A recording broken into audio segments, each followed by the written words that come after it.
Thank you for joining us for tonight's presentation, Planning for an Autism-Friendly Holiday. This presentation may contain some slides that you may like to refer to in the future.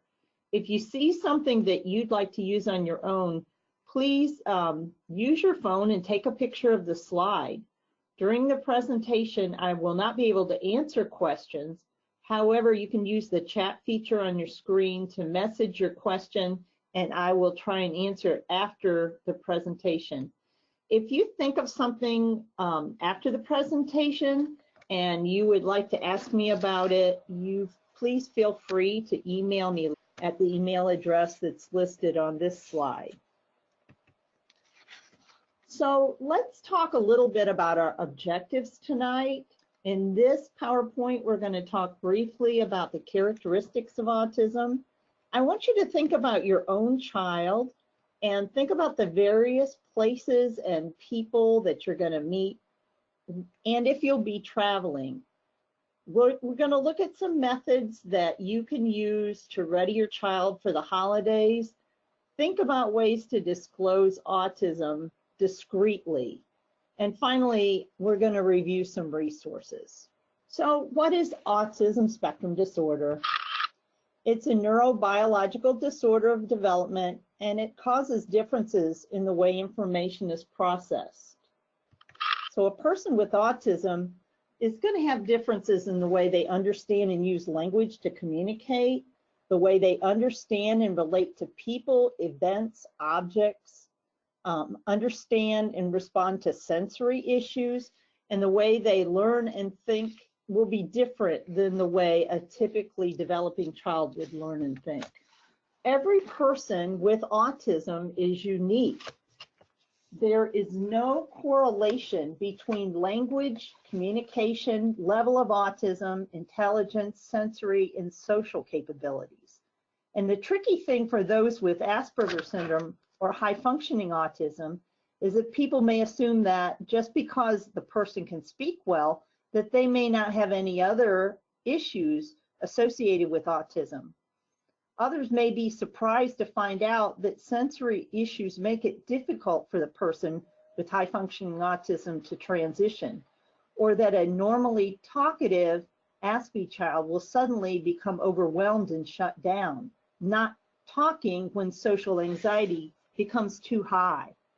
And for those who are nonverbal, others may have little expectation, and they may even exclude them based on the assumption that they can't take part.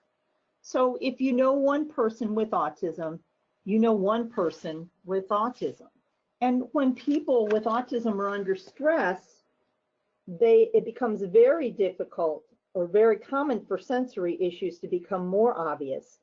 Social interactions become more limited, language may drop, transitions become more of a challenge, and people may question the person with autism's intelligence. All of this can create more problems if those interacting with the person on the spectrum do not understand the impact of stress. In fact, if someone who is unfamiliar with the individual with autism is suffering from anxiety, they may get the wrong impression about that person.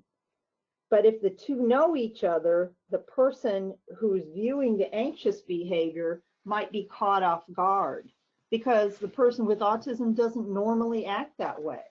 So think about the challenge, the difficulty with change is a challenge. Think about your child and all the changes that the holiday brings. It brings a change in routine and schedule. There are going to be new sensory experiences, maybe new lights, smells, sounds, different foods. There probably will be a change in sleep and wake schedule, different meals. If you're traveling, you may be going to a different time zone. Your child may travel in a way that they've never done before.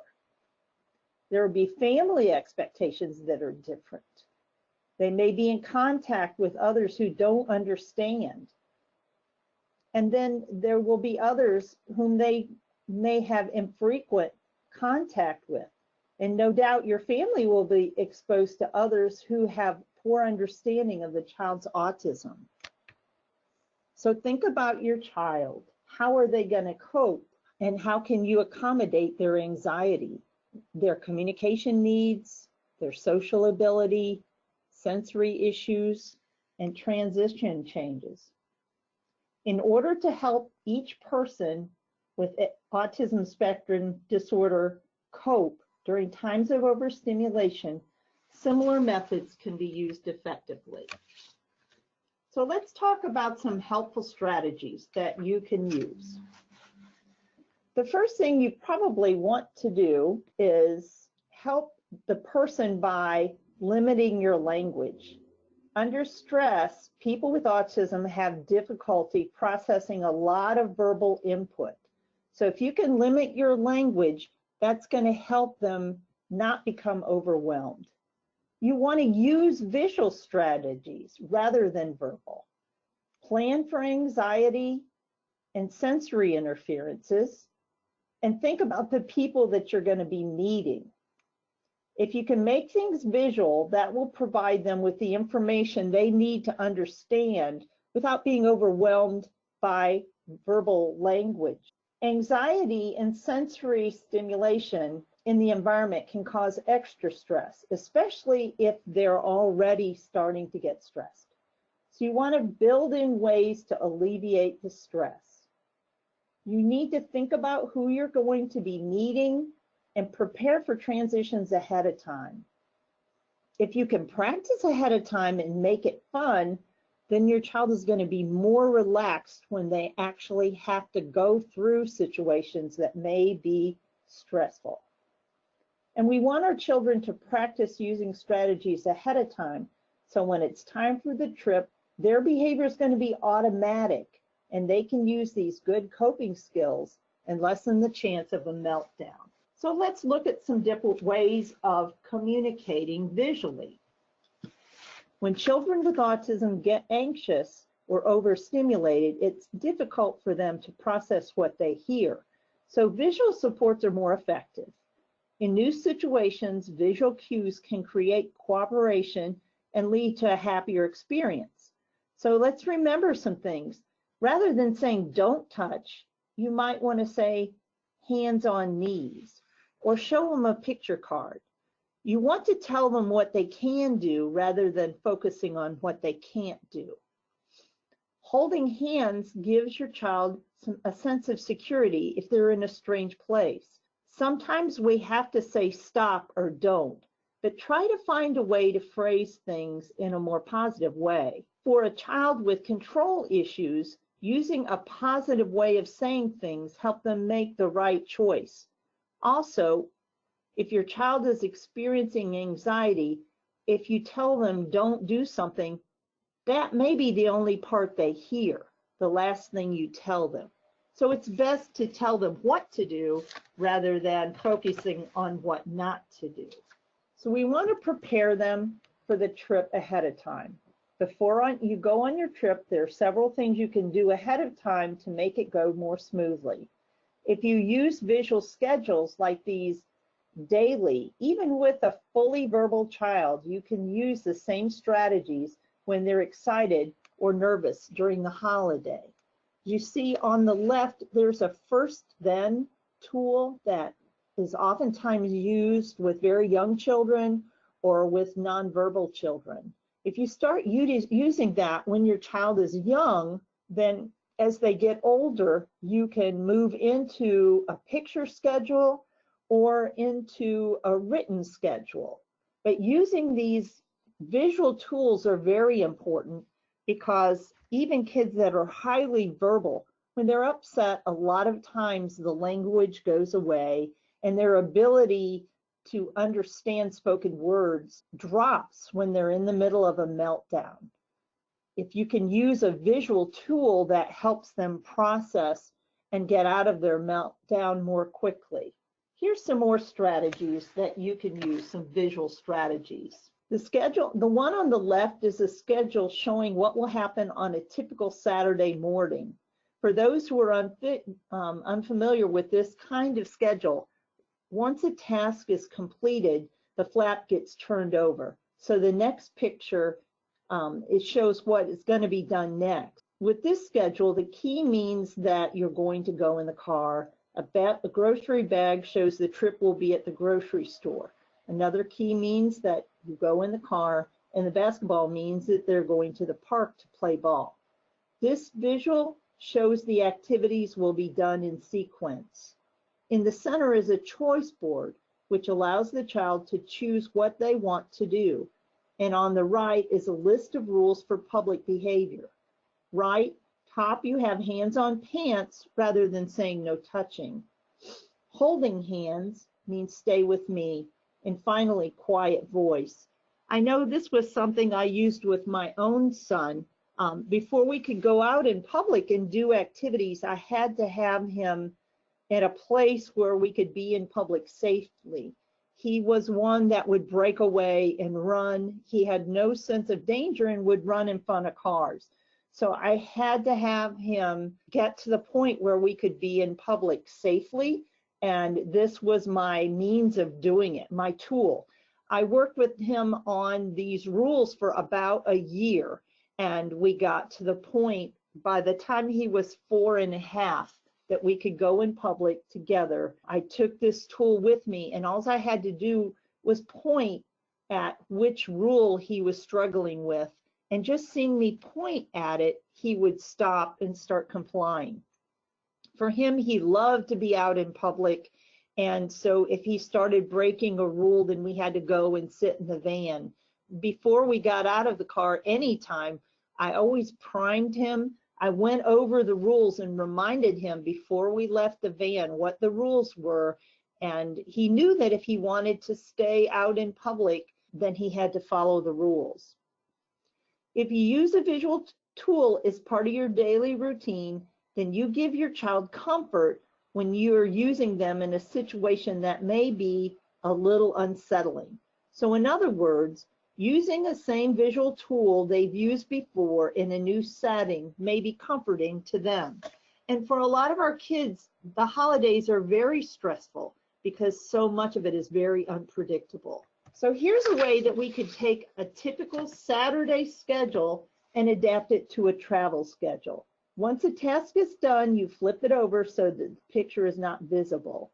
You can use cell phone to take pictures to schedule or to personalize the schedule. You also can go to online sites to get a picture of the exact places to add that to your schedule.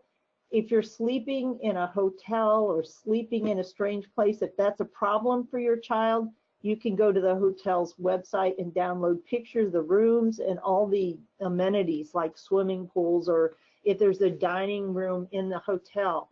For some of our children, seeing the exact place where they will be going reduces that anxiety. Many of our kids use a first-then tool at school, and it's also something you can use at home.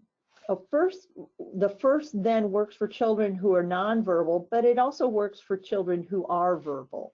Whenever you introduce a new strategy, such as a first-then or any other tool, you start with 2 fun activities so that your child is motivated to use the tool.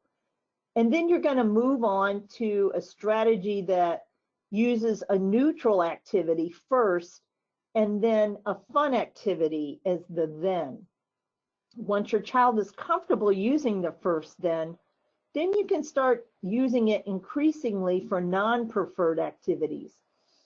Having a preferred activity after a non-preferred activity helps your child try a task that maybe they're afraid or simply don't want to do. They will get to complete the activity they really want to do after they do the one that they're not all that excited about. Make sure you continue to use it for preferred and neutral, not just saving it for non-preferred.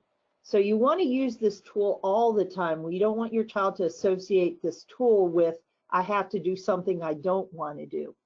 Also, remember this tool works well for those with autism spectrum disorder that are very verbal when they're upset. Language only upsets our kids more. So using a nonverbal tool helps them move along to get something that they prefer. And again, this can be something that you can adapt during the holidays. It may make a social requirement manageable for your child, especially when they're dealing with those that we want them to develop positive feelings towards. So it's best to start with their comfort level and then gradually push for more time. Social engagement can be a huge struggle for many of our kids, so they may need a reinforcement or reward just for attempting to make it. I know if your child is not grown up around your relatives, this may be very hard to give grandma or grandpa a hug. So, you need to explain to grandma and grandpa ahead of time that it's difficult for your child to be with people that they don't see very often. And then also give your child a reward for trying. And you'll find that the next time they're going to be a lot more likely to want to try. For children that are much higher functioning or older, you can use a double if then. And I'm going to talk to you a little bit about how to use this. The way this works is you have two different choices. And here's a daily example. If you finish your lunch before the timer rings, then you'll have time to finish your puzzle. If you don't finish your lunch before the timer rings, then you won't have enough time to finish your puzzle. So the way you use this is you show them the whole board and you cover up the left-hand side of the board and you say, what would you like to do? Would you like to finish your puzzle or you don't want to finish your puzzle? Of course, the child is going to want to finish the puzzle. And so they'll choose the top right-hand side. So then you cover the bottom boxes and you ask them, so what will you have to do? And the child will say, I have to finish my lunch before the timer rings. And usually by allowing them to make the choice, that puts the control in their hands and it takes the control out of your hands so that they're not arguing with you. They're just simply following a rule. And many of our kids are rule followers. So again, we can adapt this to a Christmas or holiday situation. If you look at Aunt Jen's trees with your eyes, but not with your hands, then you can choose music to listen to on the way home. If you look at Aunt Jan's tree with your eyes and touch the ornaments, then we will listen to Dad's choice of radio on the way home. So you ask your child, what would you like to do? I would like to choose the music. I don't want to listen to Dad's music. And then you cover up the bottom. So what do you have to do in order to listen to the music? I'll look at Aunt Jan's tree, but I won't touch it. So that gives them the power to make the choice on their own. And many of our children with autism, they appear as if they have control issues. But many times it's just they don't understand the rules. And by putting things in their control, then that helps them choose the responsible choice. Another option for many of our kids is using a social narrative. And what that does is it gives them the rules for a new situation. Social narratives are short, positive messages that briefly describe social expectations and provide a positive result. They can be created in a variety of ways to meet the communication needs of your child. If you have a child that's highly verbal but can read, you can write a social story for them, such as this one. I'm going to let you read this for yourself. Notice it's written in first person. It tells in order what the expectations are. And it also addresses the situation for what to do if you are not really excited about a present. So social narratives or social stories are always written in first person. They give the rules for what should be done, and they help the child know what to do. For some of our children who are more verbal, maybe Asperger's syndrome, We want to teach them about thinking bubbles versus talking bubbles or speech bubbles. They need to know if they let my thinking bubble break, things could go badly. So if they're at the table and their friend who's a little bit maybe heavier than they would like says, I would like some pie, please. And the young person with Asperger's syndrome says, you're fat, you don't need pie, you should go on a diet like my mom.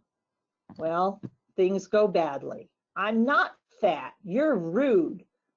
No, I'm not, I told the truth. What did I do wrong? When I keep my thoughts to myself, no one gets hurt feelings. I would like some pie, please, but he's thinking to himself. He's not saying anything. And she's still happy. So many of our children have to have these social situations put in a visual so that they can understand the consequences that can happen. Making it visual helps them process what they should do. So what can you do if your child's not ready for a social narrative? Some of our children are very young and they may not have the ability to read a paragraph or two. You can create a short rule book. You can use a schedule. Many of our children understand visual schedules, so you can just turn the rule book into a schedule. You want to provide lots of positive reinforcements every time they try to do what they're supposed to do. And you want to structure the activity or the area for success. Think about sensory issues that might come up. Think about them being around people who may not understand and what you can do to prepare for that situation. Practice using your visual strategy several times a day. So here's some other examples of visual rules. Here's my 4 rules for being in public again. Stay with me, hands on pants, follow directions, which is listen to what I say, in quiet voice. Using a paper clip, you can move it up or down your little piece of laminated paper so they know which rule they have to focus on. Same thing can be used when you travel. You can have a picture of your car. Let's say you're going to Panera Bread for lunch. If you know which Panera Bread you're going to, you can go on their website and you can download a picture. And then if you're staying in a hotel, you can take a picture. You can go online and get a picture of that. You can even get a picture of the room. Maybe you're not going to a hotel. Maybe you're going to your sister's house, and maybe you have a picture of that house. You know, there's lots of things you can do to show your child ahead of time what the expectations are. Priming our children is one of the best favors we can do for them. They really do not mean to struggle with change. And if they know what to expect, quite often it helps them not be so nervous. Again, what can I do? You want to convert your home schedule or strategies to a vacation schedule in strategy. You want to practice using them ahead of time. Maybe make it into a game. And then you want to use your child's comfort items and build them into a schedule. You want to bring a little bit of home with you when you travel. You want to pack favorite toys and calming photos. If your child looks at photos, I know some of our children even like to do things like look at magazines, or I have one family I work with, their child likes to look at the advertisers, the flyers for grocery stores. Listen to soothing music, bring their favorite snacks, bring the schedule of what will happen and consistent strategies. If you use first then or if then. Bring comfortable bedding and clothing with you. You have to add some downtime to your schedule. You may want to schedule short breaks in a less crowded place when you're traveling. So you may want to make sure you have some downtime. You may want to think of traveling a different way and going at a different time. You may want to actually go travel in the evening or at nighttime so that your child can sleep during part of the time. You may want to schedule a time where they can go to have some sensory play. I know in our family, my family and my husband's family live in Ohio. So when my son was young, we went online and found where playgrounds were. And so we would drive a few hours and then we would stop in a town and play on the playground for a little while because he needed that sensory break to get out of the car. You may have to have some time if you're around family and friends so that your child can be by themselves with you just as a family for a while. If you're not staying in a hotel and you're staying with family, you may want to arrange for time when you and your child get in your car and go for a short drive.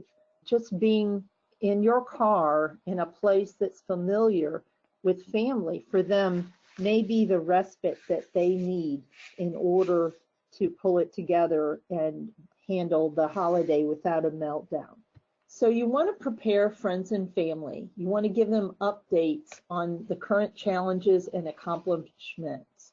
You could do this by phone or a letter. Please let them know ahead of time. Many times families really want to help, they just don't know what to do. So if you can make them aware of things that are a challenge, they may be able to help you figure out ways that they can work around things for you in order to accommodate your child. And if your child's on a special diet, do what you can to help your host accommodate. When my son was young and we went home, I grew up in a very rural area and there were no health food stores. So I would have to get my gluten-free bread and freeze it and take it with us because no one where we were going had any gluten-free anything. So that was one thing I could do to help them out. They really wanted to accommodate, but that was more than what they could do. Let's talk for a minute also about public travel. I know I've got some information in here about videos. If you travel by car, you're going to have a lot more privacy than if you travel by plane or train. And there's some things you can do with your car in case there's an accident. You could put an autism sticker on your car. You want to make sure that someone is always responsible for your child. To get your child from the car to the restroom or the table, or someone to hold their hand, just to make sure that your child is being accounted for. Sometimes when we travel, there's so much going on that it's easy to forget. And I know with some of our kids, they are expert wanderers. So it would just help ahead of time if someone knows that it's their job. If you have a child that wanders, it'd be good to use a tracking device.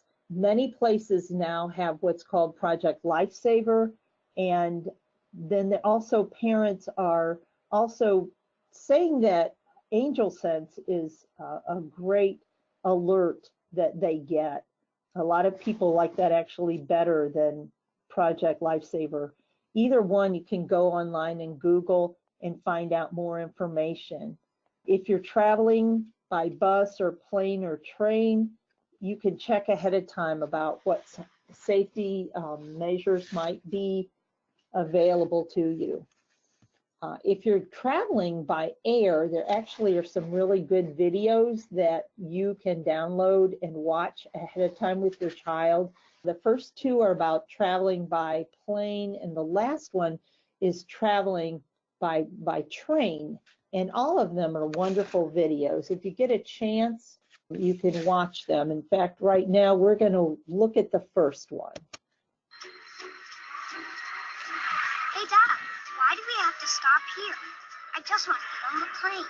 Well, we have to stop, screen, go before we get on the plane. This is a security checkpoint, and those people work for TSA.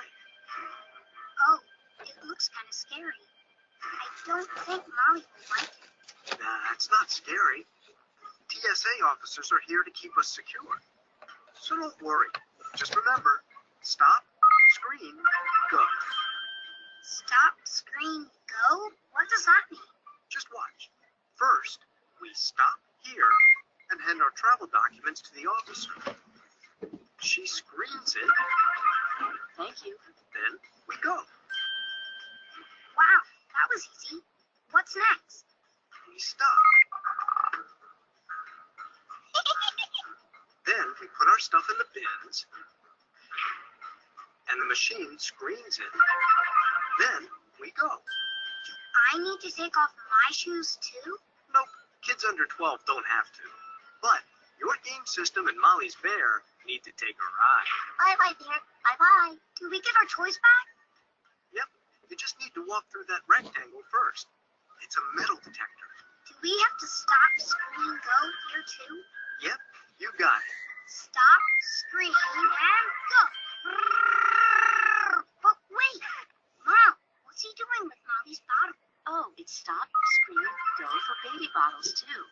But don't worry, she'll get her milk back. Here you go. Are we all done? Yep. That wasn't scary. It's just stop, screen, go. Yep, that's what it takes to get ready for takeoff. Thank you, TSA. You're welcome. Have a great trip. Bye-bye.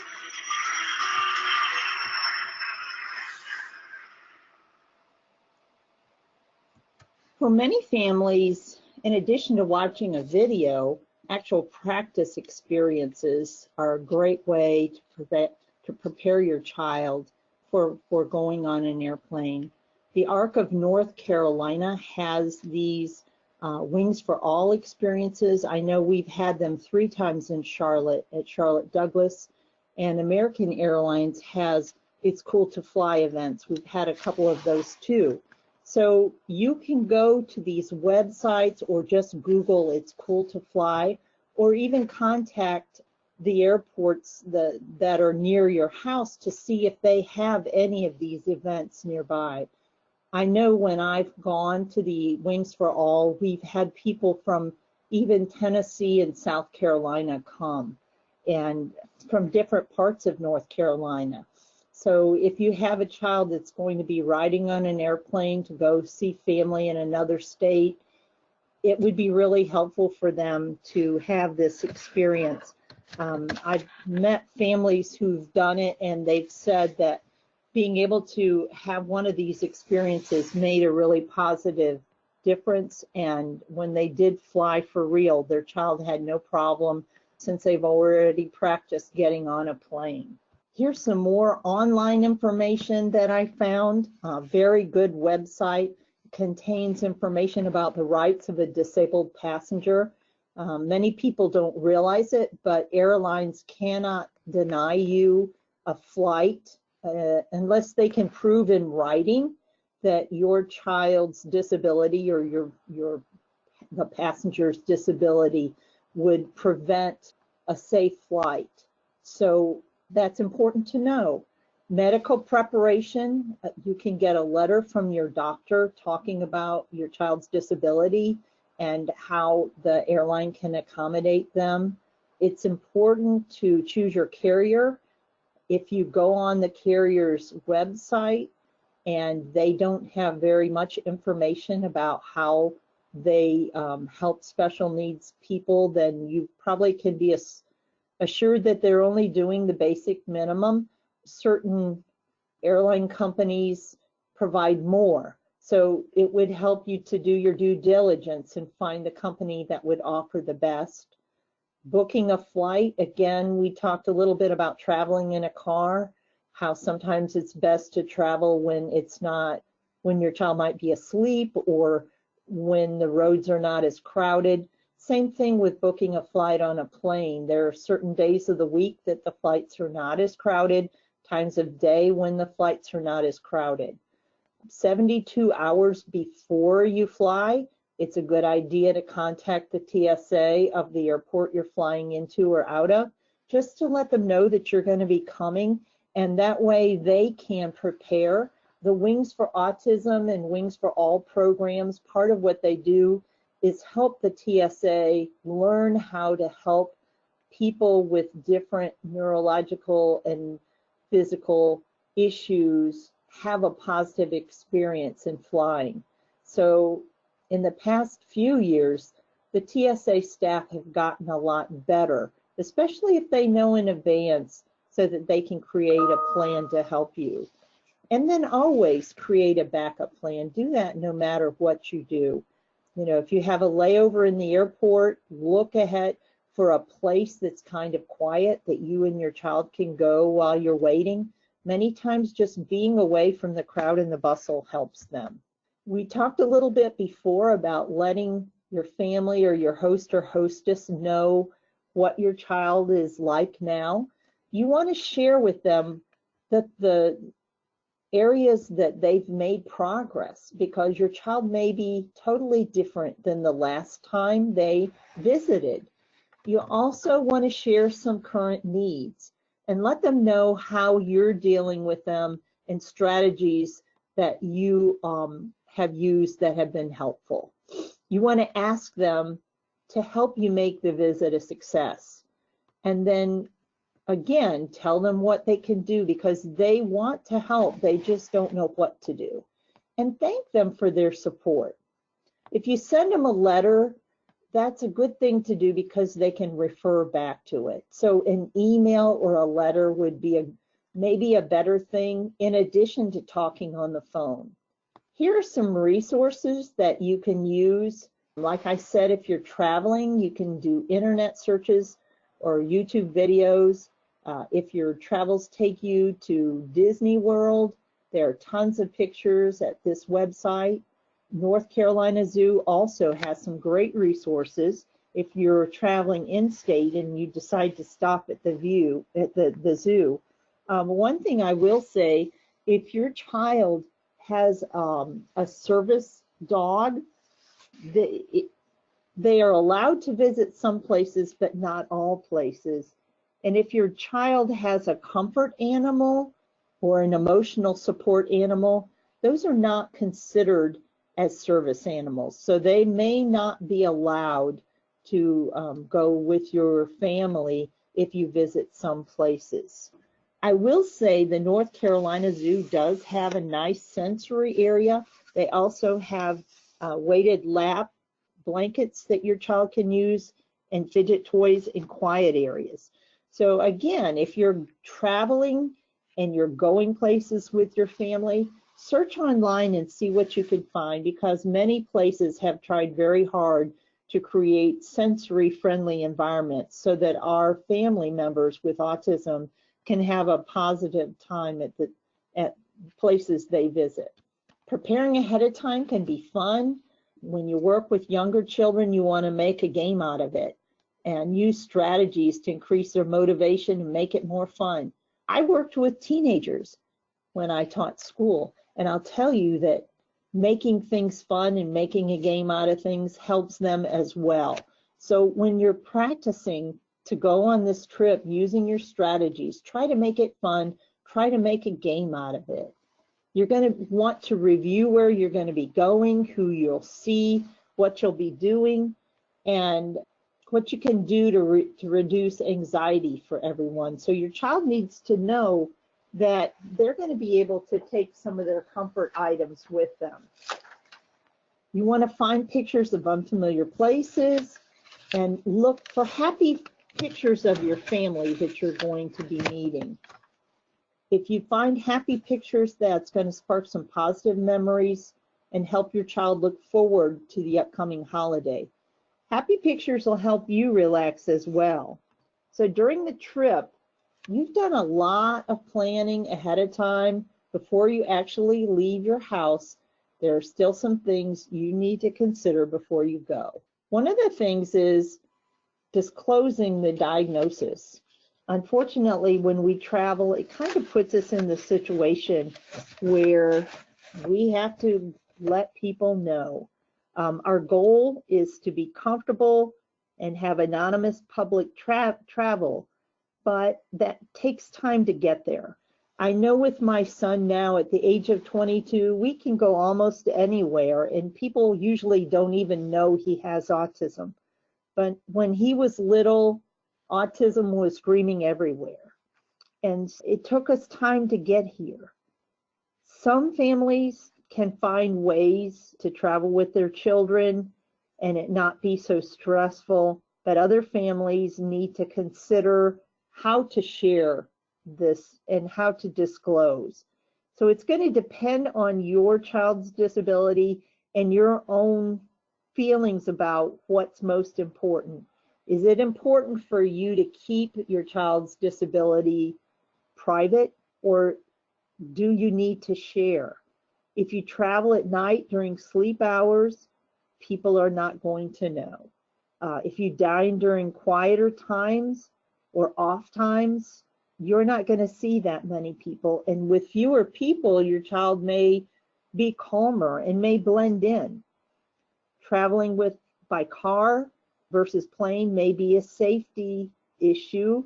It may be safer for you to go by car. That way, not so you don't actually have face-to-face contact with people. If you know that you're traveling by plane, as I said, contact the TSA in the airports that you're going. Same thing if you're traveling by train. Let people know ahead of time so that they can work to make the experience less stressful. There are some things that you can do if you feel like your child needs to, is not verbal and you need to let people know. It doesn't always have to be verbal. I know with my son, just wearing a Special Olympics t-shirt helped people realize that when he was acting differently, there was a reason for that. I didn't have to tell anyone that he had autism, but they saw his Special Olympics shirt and they knew he was special, so they cut us some slack. The Autism Society does have some small cards that you can carry, and if people are looking at you with a questioning look on their face, you can hand them the card. The other thing that I did that was very helpful with my son is I used the strategies that I just showed you in public. People would see me working with him, using visuals, using first thens. And because they saw me using those, they realized that my son was different. They may not have known that it was autism, but they did know something was different and that I needed to do something special in order to help him. And then they were a lot more kind and caring towards us because of that realization. Here are some resources that you can use. Social Stories. Carol Gray's website is very helpful. Michelle Garcia Winter also has some wonderful information in her social thinking website. The website Do to Learn has lots of visuals you can use and also information about social skills. Social skills. The TSA, here is their website in case you go by plane. Most importantly, I want you to take your time and breathe. I want you to understand that every single year, things are going to get smoother. You're going to be able to look at things and realize what went right and why it went right. And you're going to know that next year, your child is going to be in a different place. And some of the things that they struggled with this year, if you work on them throughout the year, next year, it won't be a problem. So you're going to want to plan for success by making some short-term goals and work on moving towards a long-term goal. And then you want to celebrate every single hurdle that you cross. As your life goes on, you're going to understand your child better, and your child is going to understand holidays and the rules for holidays better. And every year it's going to get easier. So preparation is the key. If you have realistic goals for your child, you can achieve success. Practice and planning can increase your chances for an enjoyable time. Helping your children develop appropriate social skills and coping strategies is a long-term endeavor. With appropriate preparation and using appropriate goals and time to practice, your child can achieve more success than you can realize. If you focus on long-term goals and realize When things don't go as planned, you can always try again later. You will enjoy your holidays more. Before you know it, the holidays may be less stressful than you expected. Here's some resources that you can use from the Autism Society. We have lots of toolkits, workshops, and webinars and blogs. In any part of the state, you have an autism resource specialist who can help you out with any specific need that you have. I hope that you've enjoyed this presentation today. If you have any questions, just let me know.